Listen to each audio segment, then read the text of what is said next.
Good evening વિદ્યાર્થી મિત્રો. તો મિત્રો આપણે ધોરણ 10 સામાજિક વિજ્ઞાન વિષય ગુજરાતી માધ્યમ અંતર્ગત આપણે 9મા ચેપ્ટરની વાત કરી રહ્યા છે, વન અને વન્યજીવન સંસાધનો. ગઈકાલે છેલ્લા ટોપિકની અંદર આપણને સારી રીતે ખ્યાલ છે કે આપણે જે કંઈ પણ ટોપિકોની ચર્ચા કરી, જેમાં ખાસ કરીને આપણે જોયું હતું કે ભાઈ વહીવટી સ્થાપનની દ્રષ્ટિએ જંગલોના પ્રકાર કયા કયા પડી શકે, જેમાં આપણે અનામત જંગલો વિશે વાત કરી, સંરક્ષિત જંગલો વિશે વાત કરી અને અવર્ગીકૃત જંગલો વિશે વાત કરી હતી. ત્યાર પછી આપણે નિર્વનીકરણ વિશે જોયું અને નિર્વનીકરણની જે અસરો છે એના વિશે પણ આપણે વાત કરી. વન અને વન્યજીવોને બચાવવા માટેના જે ઉપાયો છે તેના વિશે પણ આપણે ગઈકાલે છેલ્લા ટોપિકમાં જોયું. હવે આજે આપણો જ્યાંથી આ ટોપિક બાકી છે ત્યાંથી આપણે આગળ જશું.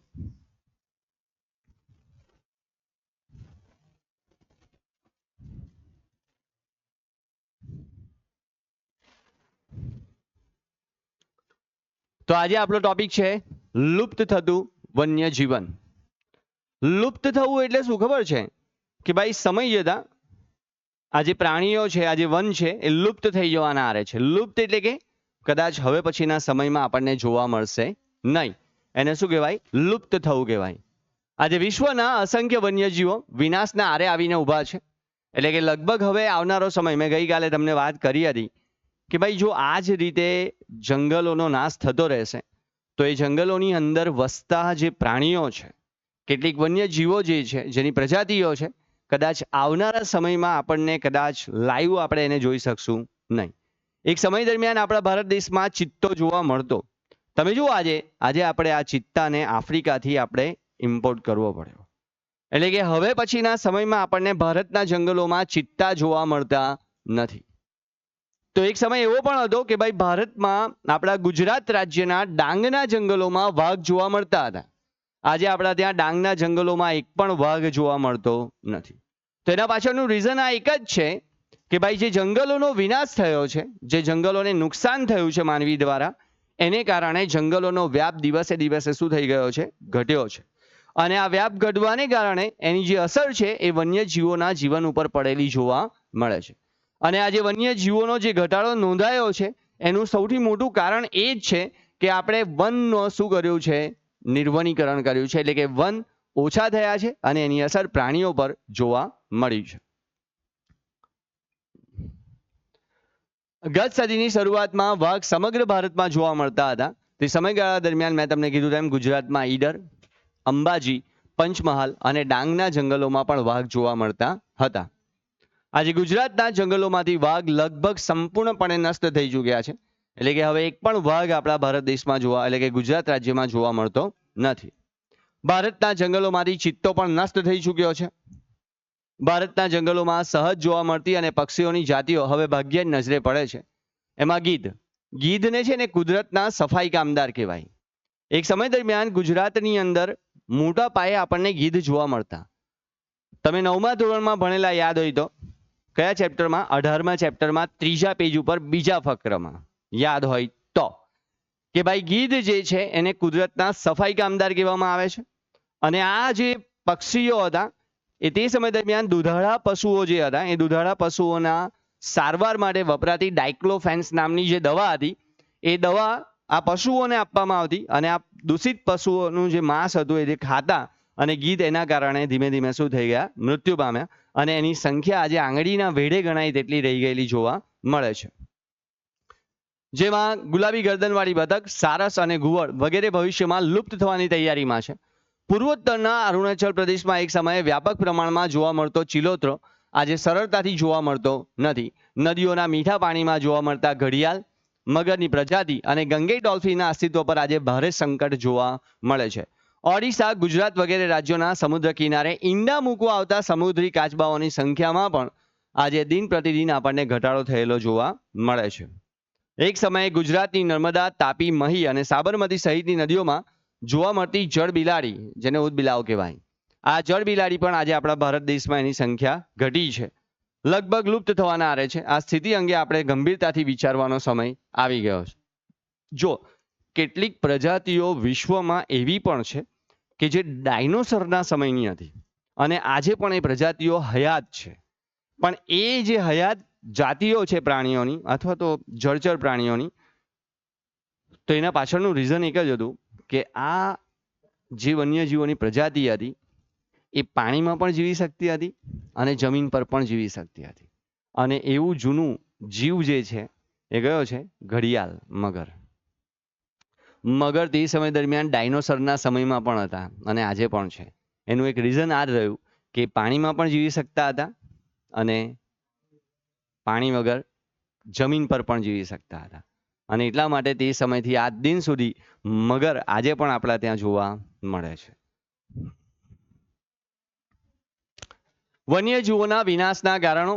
જંગલ ક્ષેત્રોમાં ઘાસભૂમિ અને જળપ્લાવિત વિસ્તારોમાં થતી માનવીય દખલઅંદાજીથી આપણે જોઈએ છીએ કે ભાઈ માનવી જે છે ને, માનવી એ પોતાની જરૂરિયાતોને જરૂરિયાત કરતાં વધારે સંતોષવા માટે, જો હું શું સમજાવું છું, માનવી પોતાની જરૂરિયાત કરતાં વધારે જરૂરિયાતને સંતોષવા માટે ઘણીવાર એ જળપ્લાવિત વિસ્તારોમાં અને ઘાસભૂમિના વિસ્તારોમાં શું કરે છે? દખલઅંદાજી કરે છે.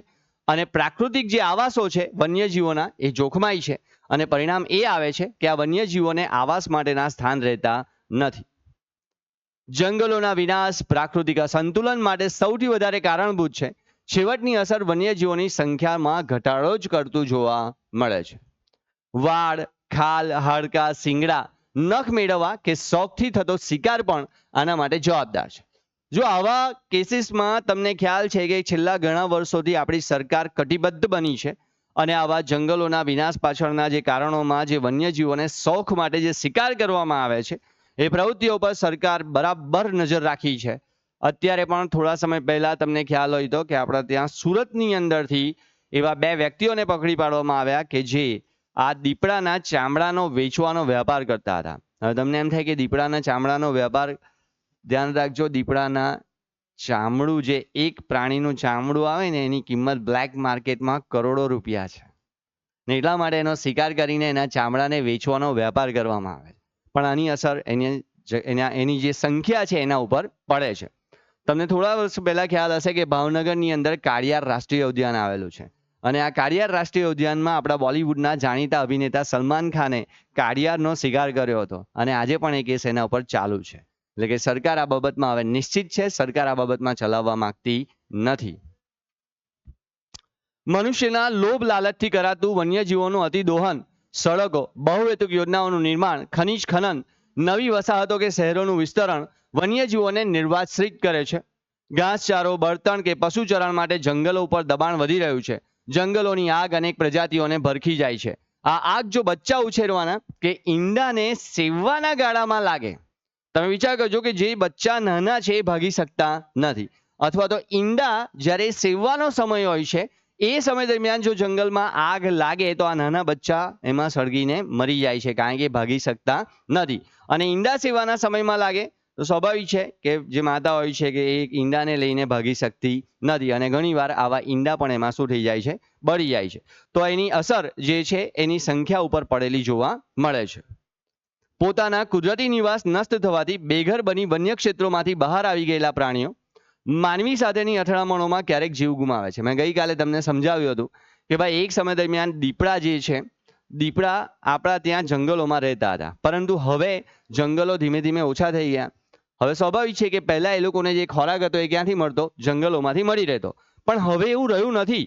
હવે પરિસ્થિતિઓ બદલાઈ છે. હવે જંગલો ઓછા થઈ ગયા છે અને પરિણામ એમને ખોરાક માટે જે નાના જીવો હતા એ પણ ઓછા થયા છે.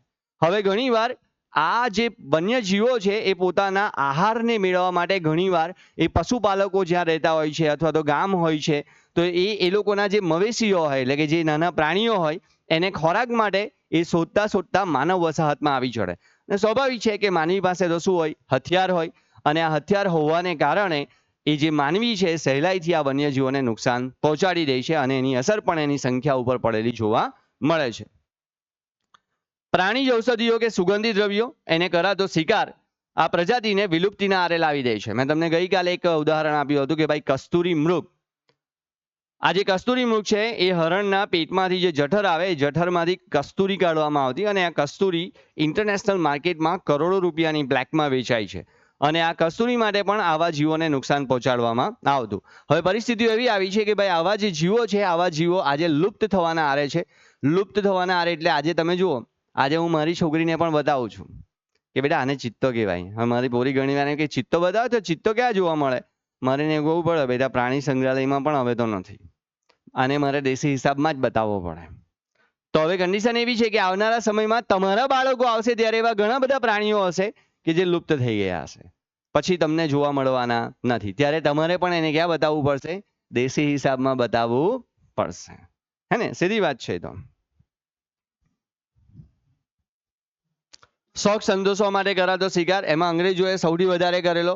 પોતાની જરૂરિયાતોને સંતોષવા માટે ખાસ કરીને તે સમય દરમિયાન હાથીના શિકાર વધારે થયેલા, હાથી દાંત મેળવવા માટે. કારણ કે એક હાથી દાંતની કિંમત તે સમય દરમિયાન તમે જાણીને આશ્ચર્ય થશે, એક હાથી દાંતની કિંમત 7 થી 8 લાખ રૂપિયા હતી. અને આમાંથી સૌંદર્ય પ્રસાધનના સાધનો બનાવવામાં આવતા અને સ્ત્રી શણગાર માટેના ઘરેણાં બનાવવામાં આવતા. અને એટલા માટે હાથી દાંતની કિંમત તે સમય દરમિયાન બહુ ઊંચી ગણવામાં આવતી હતી. આટલું જાણવું ગમશે. લાલ પાંડા ભારતમાં પૂર્વ હિમાલયમાંથી શીત વનોમાં જોવા મળે છે. શીત વન એટલે કે જ્યાં ઠંડા પ્રદેશો છે ત્યાં. તેઓ ખોરાક વાંસની કૂપળો, એ લોકો ખાસ કરીને ખોરાક માટે શું કરે છે? જે પેલી વાંસ આવે, વાંસની ઉપરની પેલી કુમળી એ હોય ને, આપણે એને શું કહીએ? કૂપળ કહીએ, બરાબર? જે નાના એકદમ લીલું ઘાસ હોય એને ખાય, ઈંડા ખાય, નાના મોટા પક્ષીઓ, જંતુઓ વગેરે તે ખાતા. તે દિવસ દરમિયાન ઓછું સક્રિય રહે છે. ખાસ કરીને આ ઉપરાંત ચીન, નેપાળ, ભૂતાન, મ્યાનમારમાં એમની વસ્તી જોવા મળે છે. ગુજરાતમાં ન જોવા મળે, આ તમને ઠંડા પ્રદેશોમાં જોવા મળે. કારણ કે આ જીવ જ એવો છે કે જે ખૂબ શાંત સ્વભાવનું હોય છે અને એટલા માટે આવા ઉગ્ર વાતાવરણ એટલે કે ખાસ કરીને આપણે આવા ગરમ વિસ્તારમાં જોવા મળી શકતું નથી. વન્યજીવન સંરક્ષણ માટેના ઉપાયો. જંગલો માટે આપણો દ્રષ્ટિકોણ અને માનસિકતા બદલવાની જરૂરિયાત છે. એ કંઈ એક આપણી જરૂરિયાતને સંતોષવા માટેનું સાધન નથી. ચલો આગળ. આ એક ભૂલ ભરેલી વસ્તુ છે, એનું સંરક્ષણ થવું જોઈએ. જો આ જે બધું છે એ અખૂટ સ્ત્રોત છે. કેવા છે? અખૂટ. એ ક્યારેય ખૂટતા તો નથી, પરંતુ આપણે એનો કાળજીપૂર્વક ઉપયોગ કરવો એ પણ આપણા માટે કેવું છે? જરૂરી છે. જો એનો આપણે કાળજીપૂર્વક ઉપયોગ નહીં કરીએ તો આવનારા સમયમાં એ પૂરા થઈ જશે. અને જો એકવાર આ પૂરા થશે તો પછી આવનારા સમયમાં આપણને લાંબો સમય સુધી મળશે નહીં. આ જંગલોમાં તૃણાહારી અને માંસાહારી પ્રાણીઓની સંખ્યાનું સંતુલન જાળવવું, તે માટે જંગલમાં જાળવણી કરવી અને પાલતુ પશુ ચરણ પર પ્રતિબંધ ભરવા જોઈએ. શિકાર ડામમાં કડક કાયદા બનાવવા અને સખતાઈથી તેનો અમલ પણ કરાવવો. જો એનો અમલ નહીં કરવામાં આવે તો કાયદાનો કોઈ અર્થ રહેતો નથી. પ્રજાને જાગૃત કરવી એ પણ દરેક સરકારની પવિત્ર ફરજ છે. જંગલોમાં થતા ગેરકાયદેસર ખનન કાર્યના પ્રતિબંધ ભંગ માટે કડક સજા કે દંડ માટેની જોગવાઈ પણ કરવી જોઈએ. વન્યજીવોના પ્રજનન કાળમાં ખાસ કરીને પ્રજનન સમયગાળો એટલે કે જે બચ્ચા આપવાનો સમયગાળો છે કે ઈંડા આપવાનો સમયગાળો છે, તો તેવા સમયગાળા દરમિયાન પણ એમને કોઈ ખલેલ ન પડે તેની તકેદારી રાખવી. જંગલ ક્ષેત્રોમાં થતી માછીમારી, વન્ય પેદાશ, એકત્રીકરણ અને પ્રવાસનથી વન્યજીવો ઉપર પડનારી અસરોનો અભ્યાસ કરી એ મુજબ પગલાં ભરવા જોઈએ. જો ઘણા બધા લોકો પ્રવાસન સ્થળના ઘણીવાર પ્રવાસ માટે ઘણીવાર આપણે જોયું છે કે ભાઈ ઘણા લોકો કેટલીક જગ્યાએ પ્રવાસ કરતા હોય છે અથવા તો ઘણા લોકો ધાર્મિક સ્થાનો ઉપર જતા હોય છે. તમે જુઓ ઘણા બધા લોકો શિરડી જાય છે દર દિવાળી ઉપર, ચાલતા પગપાળા, બરાબર, યાત્રા કરતા હોય છે. તો એવા સમય દરમિયાન જે જંગલ વિસ્તારોમાંથી જે રસ્તાઓ પસાર થાય છે તો ત્યાં રસ્તાઓ પર કોઈ ગંદકી ન થાય કે પછી એ જંગલોમાં કોઈ હાનિ ન પહોંચે તેની પણ તકેદારી સરકાર દ્વારા રાખવી જોઈએ. સમાજમાં વ્યાપકપણે જનજાગૃતિના કાર્યક્રમો યોજવા. જવાબદાર નાગરિક જે જૂથો છે, વન્યજીવન સંરક્ષણ કાર્ય માટે તંત્ર જો શિથિલ હોય તો તેના ઉપર દબાણ ઊભું કરી આ કામગીરીને પ્રાથમિકતા આપવી જોઈએ. આટલું જાણવું ગમશે. જળચર ગંગેય ડોલ્ફિન, નદીઓની ગંગા એટલે કે રિવર ડોલ્ફિન, ભારતની ગંગા બ્રહ્મપુત્ર નદીમાં જોવા મળતી ગંગેય ડોલ્ફિન મીઠા પાણીની એક પ્રજાતિ છે. જો આજે આપણા ત્યાં પહેલા ગંગા નદીમાં આપણા સુરતમાં પણ જોવા મળતી, નર્મદા નદીમાં પણ જોવા મળતી, પણ હવે જોવા મળતી નથી. આ સામાન્ય રીતે ઊંડા અને શાંત વહેણવાળા નદી પ્રવાહના ક્ષેત્રોમાં વસે છે. દુનિયાના અત્યંત ગીચ વસ્તી ધરાવતા પ્રદેશોમાંથી વહેતી ગંગા નદીમાં જોવા મળે છે. મેં તમને કીધું તેમ કે ગંગા નદીમાં જોવા મળતી. આ ગંદુ પાણી એટલે કે ગંદુ પાણી આવતું હોવાને કારણે નિર્વણીકરણથી કાપનું પુરાણ, મત્સ્ય ઉદ્યોગ, નદીમાં થતું વહાણવટું અને ઔદ્યોગિક કચરો તેને કારણે એના અસ્તિત્વ સામે આજે મોટો ખતરો ઊભો થયેલો જોવા મળ્યો છે. એટલે કે ધીમે ધીમે ગંગેઈ ડોલ્ફિનની જે સંખ્યા છે એના ઉપર એની વિપરીત અસર પડેલી જોવા મળે છે અને એની સંખ્યા દિન પ્રતિદિન આજે ઘટતી ગયેલી જોવા મળે છે. આ સિવાય ચંબલ નદીમાં તેની અત્યંત અલ્પ વસ્તી બચી છે.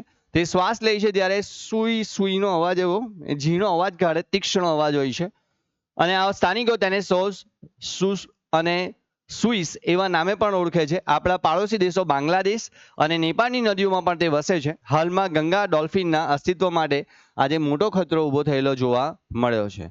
આમાંથી એક જ પ્રશ્ન મોટે ભાગે પૂછાઈ ગયો છે કે ભાઈ ગંગેઈ ડોલ્ફિન એ કઈ નદીમાં જોવા મળે છે? કઈ નદીમાં? ગંગા નદીમાં. સો ક્લિયર? એ યાદ રાખજો.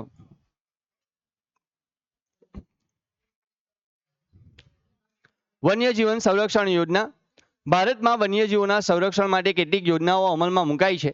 આ યોજના અંતર્ગત સંકટમાં આવી પડેલી પ્રજાતિઓ નજીકના ભવિષ્યમાં મેં તમને કહ્યું તેમ લુપ્ત થવાના આરે છે. એટલે કે કદાચ હવે પછીના આવનારા સમયમાં કદાચ એવું બની શકે કે આ પ્રજાતિઓ આપણને ભારતમાં જોવા ન પણ મળે, અથવા તો મળે તો એની સંખ્યા એકદમ અલ્પ પણ હોઈ શકે. આમ પ્રજાતિ માટે તેના સંરક્ષણ માટે ખાસ યોજનાઓ છે.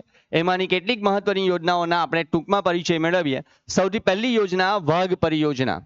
આજે ધ્યાન રાખજો, વાઘની જે સંખ્યા છે, કોર્બેટ નેશનલ પાર્ક જે ઉત્તરાખંડમાં આવેલો છે અને આ વિસ્તારની અંદર મધ્યપ્રદેશના વિસ્તારોમાં પણ ધ્યાન રાખજો વાઘ જોવા મળે છે. પશ્ચિમ બંગાળમાં પણ વાઘ જોવા મળે છે. એની સંખ્યામાં ઉત્તરોત્તર વધારો થાય તે માટે 20મી સદીની શરૂઆતમાં ભારતમાં 40,000 કરતાં વધારે એટલે કે વધારે વાઘ હોવાનો ઉલ્લેખ છે. અનિયંત્રિત ગેરકાયદેસર અને શિકાર અને નિર્વાણીકરણના પરિણામ સ્વરૂપ એના અસ્તિત્વ માટે બહુ મોટો ખતરો ઊભો થયો હતો અને તે સમયના સંજોગોમાં એટલે કે ઈસવીસન 1971માં વાઘ બચાવવાના હેતુથી કઈ યોજના શરૂ કરવામાં આવેલી? વાઘ પરિયોજના. જો ધ્યાન રાખજો, અત્યારે દેશમાં વાઘને સુરક્ષિત કરવા માટે કેટલા ક્ષેત્રો આરક્ષિત કરાયા છે? 44 ક્ષેત્રોને આરક્ષિત કરવામાં આવ્યા છે. કોર્બેટ નેશનલ પાર્ક જે વાઘ માટે સૌથી જાણીતું છે, ત્યાં એના ઉપર એક મૂવી પણ બની ગયું છે. કાલ મૂવી હતું અને એમાં આ કોર્બેટ નેશનલ પાર્કનું બતાવેલું. દીપડો આપણે બધાએ જોયો છે, આપણે આજુબાજુ ઘણીવાર જોવા મળી જાય છે. દીપડા એ બિલાડી કુળના છે. સિંહ અને વાઘની તુલનામાં આનું કદ કેવું હોય છે? થોડું નાનું હોય છે. પણ જેને જાણકારી ન હોય એ કોણ છેલા? જેને દીપડા વિશે વધારે જાણકારી નથી હોતી એ લોકો મોટે ભાગે દીપડાને શું સમજી બેસે છે? ચિત્તો સમજી બેસે. શું સમજી બેસે? ચિત્તો. સંપૂર્ણ કાળા રંગના પણ જોવા મળે છે. તે ઉત્તર ભારતમાં જોવા મળે. તમે જોયું હશે પેલું જંગલ બુક મૂવી આવેલું, તેમાં પેલા એ બધા બગીરા હે ને? હા, આ જંગલોમાં તે મોટી સંખ્યામાં છે. અવારનવાર માનવ વસ્તીમાં આવી ચડે છે. લોકો તેને મોટે ભાગે જાણકારીના અભાવે શું સમજી બેસે છે? ચિત્તો સમજી બેસે છે. કારણ કે દેખાવમાં કેવા હોય? સેમ જ હોય. પણ આની એક ખાસિયત છે કે ભાઈ આના ઉપર તમને જે પેલી છાંટ જોવા મળે બ્લેક, એ કેવી હોય? નાની હોય. કેવી હોય? નાની. હાથી પરિયોજના. 1992માં પ્રોજેક્ટનો આરંભ કરાયો. તેનો હેતુ હતો કે હાથીઓને કુદરતી આવાસોમાં સંરક્ષણ પૂરું પાડવું, તેમના કુદરતી નિવાસસ્થાનો અને સ્થળાંતરના માર્ગો એટલે કે જે કોરિડોર છે, એને આવવા જવાનો જે રસ્તો છે, એને સંપૂર્ણપણે સંરક્ષણ આપવું. હાલમાં દેશમાં હાથીઓ માટેમાં 26 જેટલા સંરક્ષિત વિસ્તારો છે અને એના માટેનો સંરક્ષિત વિસ્તાર કયો છે? પેરિયાર. કયો છે? પેરિયાર. યાદ રાખજો. આ અમલીકરણ બાદ જંગલોમાં હાથીઓની સંખ્યામાં વધારો થયો છે. આ ઉપરાંત આ યોજના પાલતુ હાથીઓના પાલન પોષણ માટે કામગીરી કરે છે. આવા હાથીઓના સંરક્ષણ માટેની જે યોજનાઓ છે મોટે ભાગે દક્ષિણ ભારતમાં જ ચાલે છે. કઈ જગ્યાએ? દક્ષિણ ભારતમાં. કારણ કે હાથીઓની સૌથી વધુ સંખ્યા પણ ક્યાં છે? દક્ષિણ ભારતમાં જોવા મળે છે. ચિત્તો ભારતના જંગલોમાંથી સંપૂર્ણપણે નામશેષ થયેલ છે. હવે આપણા ત્યાં જોવા મળતો નથી. એનું માત્ર કુદરતી આવાસ ક્યાં છે? હવે આફ્રિકા ખંડમાં. જો કે આપણા ત્યાં લાવવામાં આવ્યા છે, પણ હવે એ કુદરતી આવાસ ન કહેવાય કારણ કે એને પ્રતિબંધિત કરવામાં આવ્યા છે. આ બંધન અવસ્થા પ્રાણી સંગ્રહાલયમાં જોવા મળે છે. ગેંડા પરિયોજના. આ પરિયોજના એક સિંગી ભારતીય ગેંડાના સંરક્ષણ માટે બનાવવામાં આવી હતી. ભારતમાં મોટાભાગના ગેંડા અસમ રાજ્યમાં જ જોવા મળે છે. આ દલદલીય ક્ષેત્રોમાં રહે છે, એટલે કે જ્યાં પાણી ભરાયેલું હોય છે ત્યાં જ રહેતા હોય છે. ખાસ કરીને પશ્ચિમ બંગાળના સુંદરવનમાં તે જૂથ સંખ્યામાં મળી આવે છે. જો અત્યાર સુધી એવા કોઈ કેસીસ નોંધાયા નથી કે ભાઈ જે ગેંડાએ છે માનવી પર હુમલો કર્યો, પણ ધ્યાન રાખજો કરે તો એ માણસને મારી તો નાખે. એનામાં એટલી તાકાત હોય છે, એનામાં એટલી તાકાત હોય કે તમારી મોટી ગાડીને પણ એ ઉછાળી નાખે, એટલું એનામાં તાકાત હોય છે ગેંડામાં. એટલે એનાથી સાચવવું એ પણ આપણી એક જરૂરિયાત છે.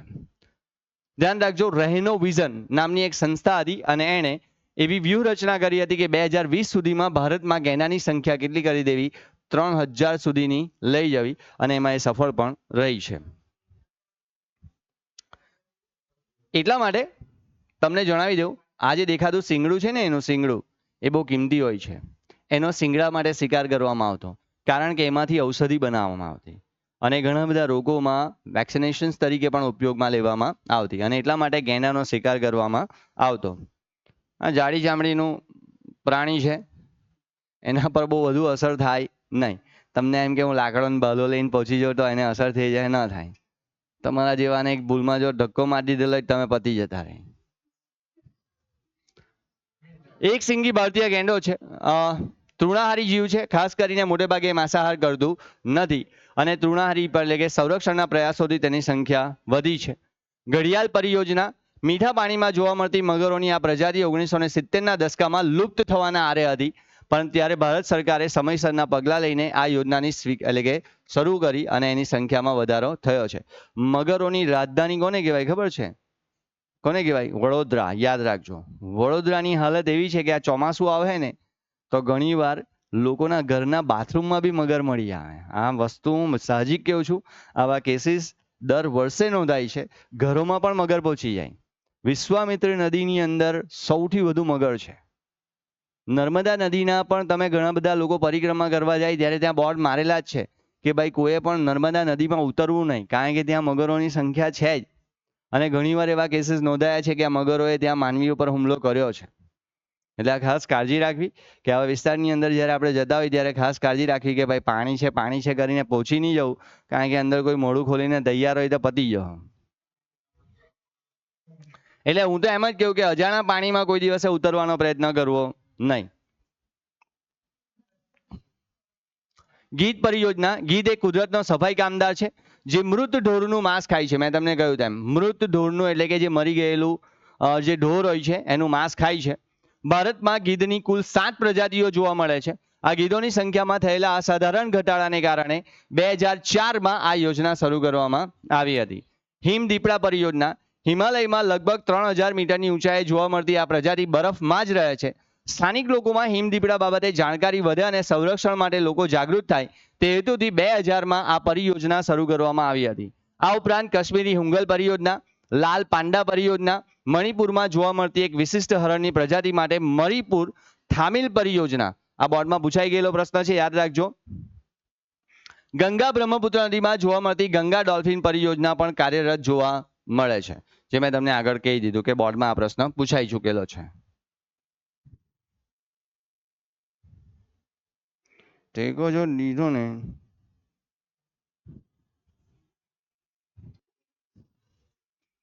સારું. વન્યજીવોના સંરક્ષણ હેતુસર અભયારણ્ય, રાષ્ટ્રીય ઉદ્યાન, જીવ આરક્ષિત ક્ષેત્રોની સ્થાપના કરવામાં આવી. આ ત્રણેય શબ્દો એકબીજાના પર્યાય છે એવું લાગે છે, પણ ધ્યાન રાખજો એવું નથી. આ ત્રણેય શબ્દો એકબીજાથી કેવા છે? અલગ છે. જેમાં આપણે વાત કરીશું સૌથી પહેલા અભયારણ્ય. કયું આવશે? અભયારણ્ય. ચોક્કસ મર્યાદામાં માનવ પ્રવૃત્તિને અનુમતિ આપવામાં આવે છે. જો સરકાર પાસેથી એ લોકો પરવાનગી લે છે, સ્થાનિક વહીવટી સ્થાપન પર એટલે કે વ્યવસ્થાપનવાળા જે અધિકારીઓ છે એની પાસે પરવાનગી લે છે, તો ત્યાંના જે લોકલ લોકો છે એટલે કે આદિવાસી લોકો છે એ લોકો ત્યાં પશુઓને ચરાવી પણ શકે છે, લાકડા પણ વણી શકે છે, પણ કોઈ ઝાડને એ લોકો નુકસાન કરી શકતા નથી. સત્તાધિકારી પાસેથી અનુમતિ મેળવ્યા બાદ પાલતુ પશુઓને ચરાવી શકાય છે અને છૂટ મેળવી શકાય છે.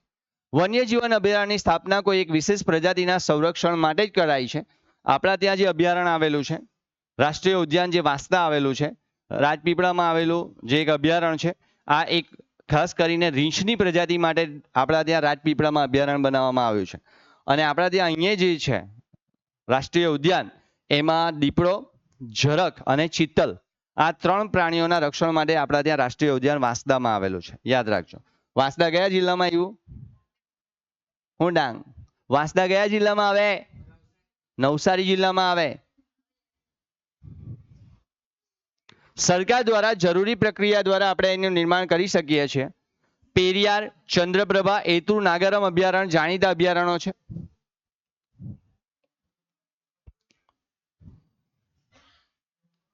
રાષ્ટ્રીય ઉદ્યાનની વાત કરીએ તો અભયારણ્યની તુલનામાં આ વધારે સંરક્ષિત છે. જો અભયારણ્યમાં તમને થોડી છૂટછાટ આપવામાં આવે છે, જો સરકાર પાસે, વહીવટી તંત્ર પાસે તમે માંગણી કરો છો તો, પણ રાષ્ટ્રીય ઉદ્યાનની અંદર આવી કોઈ પણ પરમિશન આપવામાં આવતી નથી. તેમાં એકથી વધારે પારિસ્થિતિક તંત્ર સમાવિષ્ટ હોય છે, એટલે કે એનું એક જ કારણ હોતું નથી. પાલતુ પશુઓને ચરાવવા ઉપર સંપૂર્ણપણે પ્રતિબંધ હોય છે, કારણ કે અહીંયા જંગલી પ્રાણીઓ રહેતા હોય છે જે ક્યારે પણ આવા પશુઓ પર હુમલો કરી શકે છે, અને એટલા માટે એના ઉપર ચરાવવા માટે સંપૂર્ણ પ્રતિબંધ રાખવામાં આવે છે. અભયારણ્યની જેમ તેમ કોઈ વિશેષ પ્રજાતિ પર કેન્દ્રિત હોતું નથી. તેની સ્થાપના રાજ્ય અને કેન્દ્ર સરકારના સંકલનથી કરાય છે, એટલે કે ગ્રાન્ટ કોણ આપે?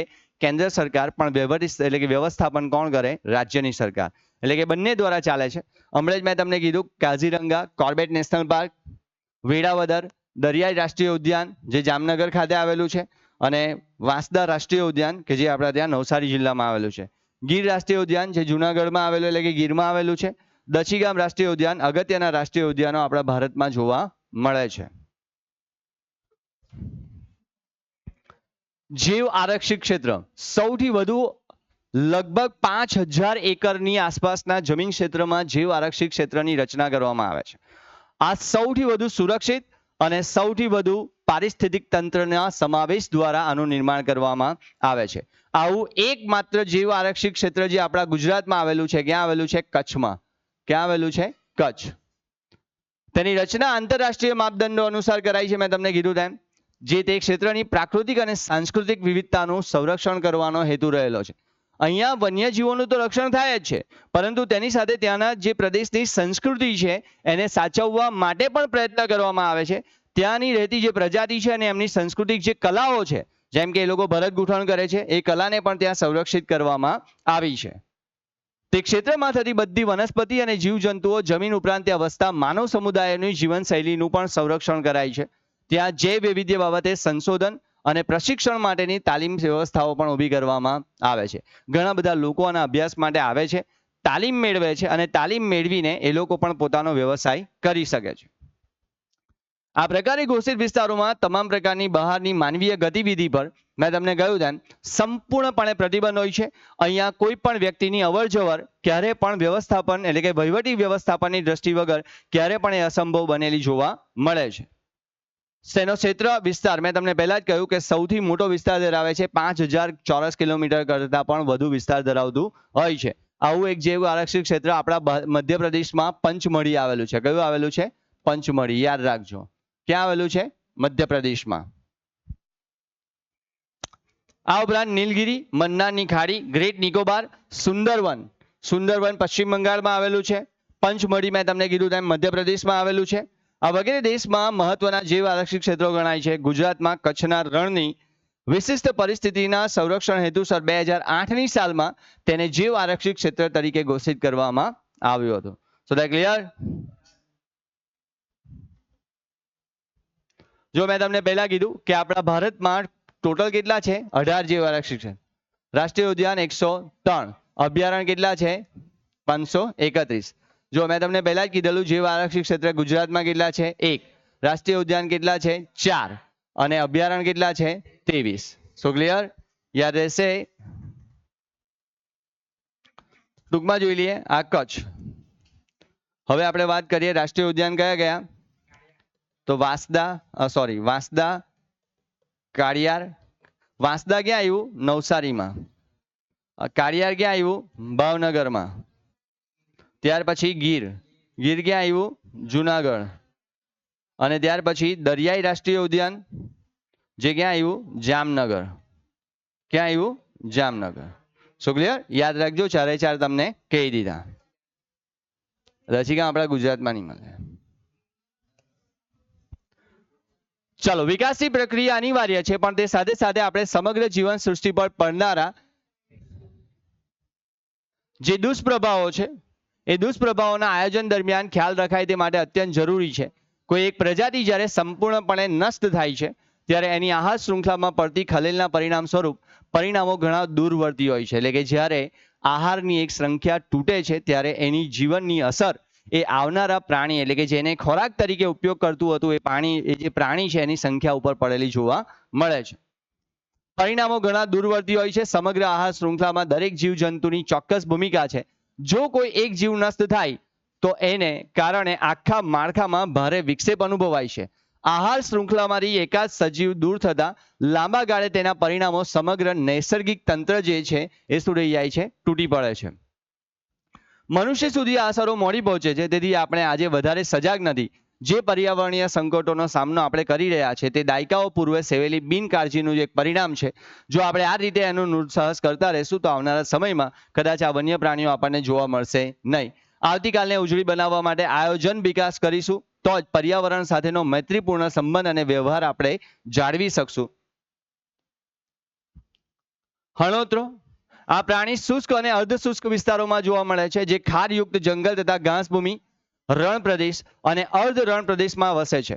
ગુજરાતના કચ્છ જિલ્લાના મોટા રણમાં બન્ની નારાયણ સરોવર, આ પણ બોર્ડમાં પૂછાઈ ગયેલો છે કે આ જે હળોતરો છે એ ક્યાં જોવા મળે છે, તો કચ્છના મોટા રણમાં જે નારાયણ સરોવર છે તેના આસપાસના વિસ્તારોમાં આ વિસ્તારમાં આપણને જોવા મળી જાય છે. શિયાળથી થોડું ઊંચું હોય છે, ભરાવદાર અને ગોળ મોઢું હોય છે. આ ઊંચા કાનથી તે ઓળખી શકાય છે. આમ નાના કદના પક્ષીઓ અને પ્રાણીઓનો શિકાર કરે છે. તેના પદ ચિહ્નો પરથી આપણે એને ઓળખી શકીએ છીએ. આ પ્રાણી પણ બિલાડી કુળનું જ છે, યાદ રાખજો. ડુંગાંગ આ એક વિશિષ્ટ જળચર પ્રાણી છે જે પાણીમાં રહે છે. સમુદ્ર કિનારે કચ્છના અખાતમાં તે હાલમાં અત્યંત જૂજ સંખ્યામાં જોવા મળે છે. આ ક્ષેત્ર ઉપરાંત તેની વસ્તી આફ્રિકાના પૂર્વ કિનારે, દક્ષિણ પૂર્વ એશિયાના સમુદ્ર કિનારે અને ઓસ્ટ્રેલિયાના ઉત્તર કિનારે જોવા મળે છે.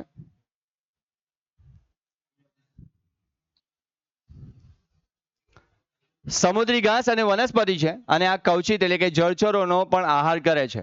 માંસ અને તેની ચરબીમાંથી તેલ મેળવવા માટે એનો પહેલા શિકાર કરવામાં આવતો અને આજે પણ એનો શિકાર કરવામાં આવે છે અને પરિણામ એ આવ્યું છે કે હવે ધીમે ધીમે એની સંખ્યા ઓછી થઈ ગઈ છે. સૌરાષ્ટ્રના કિનારે જોવા મળતા આજે હતા તે આજે જ્વલ્લે એટલે કે ભાગ્યે જ જોવા મળે છે.